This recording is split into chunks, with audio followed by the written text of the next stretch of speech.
Hello everyone, Thomas Eccel here, and today I want to change the way you look at demand gen campaigns.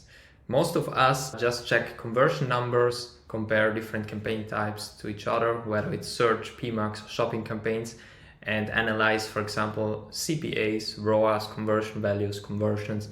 But here is the difference. Demand gen campaigns operate on the mid-funnel, and that means that their impact isn't always visible in the standard Google Ads conversion reports, and especially not fair if you compare them to other campaign types, for example, as search campaigns. And that's a problem. I know that Google Ads announced a new beta, the campaign type columns, especially for demand gen campaigns, in order to make them more comparable to social ads. And here is how I normally look at demand gen campaigns. So in general, if you just look at last click conversions, for example, you're missing out a huge part of the picture. Also, if you use data attribution. Let's say you have a demand gen campaign and it might not always close the sale directly, but it plays a key role in the journey before the customer converts. So if you rely only on the normal conversion columns without checking the full, let's say, marketing touchpoint picture, you might undervalue demand gen campaigns. And think about pausing them is then a big mistake. So what do I do? As you can see here in the screen, I check for the assisted conversion tab inside the attribution report of my Google Ads account. And this report is a great resource to see which of my campaigns are helping to generate the most conversions. Inside Google Ads, if you go under the attribution section, you will see one metric that is called assists last click conversions. This is a very important column because this shows how often a campaign assists conversions versus driving direct last click conversions. So for example, if you have a campaign type, let's use the first one, which is a brand campaign. It has a assist last click conversion of 0.5. That means that this campaign is mostly closing conversions and not assisting. A typical brand campaign, right? Because people are looking for your brand and then they buy something, which has normally also the highest conversion rate. If the ratio is around 1, that means that the campaign is as much assisting than also closing conversions. But if the ratio is higher than 1, that means this campaign is assisting other campaigns way more than closing on sales.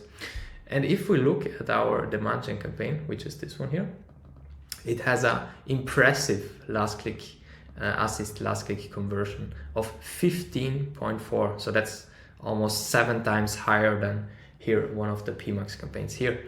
That means if I would pause the demand gen campaign, it would heavily impact my all other campaigns set up here, talking about search and other PMAX campaigns. I know that my demand gen campaign is very, very important for my Google Ads account. Even if on the normal Google Ads conversion columns, I see the ROAS is maybe around 1.9, 2.1. I feel like it's underperforming because I see on my search campaigns maybe 7, on my PMAX maybe 9. But then I would decide maybe I should pause it, but it's not really correct because if I go to my assisted conversions, I see impressively good numbers for this campaign, assisting the rest of my other campaigns. This means this campaign is playing a huge role in assisting, but you would never know if you only look at normal conversion numbers and normal conversion columns. Yeah, so here is my recommendation for you. If you have a demand gen campaign running in your current Google Ads setup, always check this section, assisted conversions, and use the assist last click conversion metric to really see the true impact of your demand gen campaign. And also think a bit long term. Demand gen campaigns are normally here to support your entire funnel and should be used once your lower funnel is saturated and you need to refill your funnel from the middle. Then it's always a good time to run demand gen campaigns. The next time if you're running demand gen campaigns and you see a low ROAS or lower CPA or a high CPA, don't worry, just go first to assisted conversion and check if it's a campaign that is helping all your other campaigns and increase their performance. So yeah, if you found this helpful, hit the like button, subscribe to my new Google Ads channel, And let me know in the comments if you like the content. If you have demand gen campaigns running, I wrote together a demand gen playbook with all the optimizations available right now, and this for both lead gen and ecom. So if you want that, it's on my website thomaseccel.com. All right, thanks guys. Bye bye.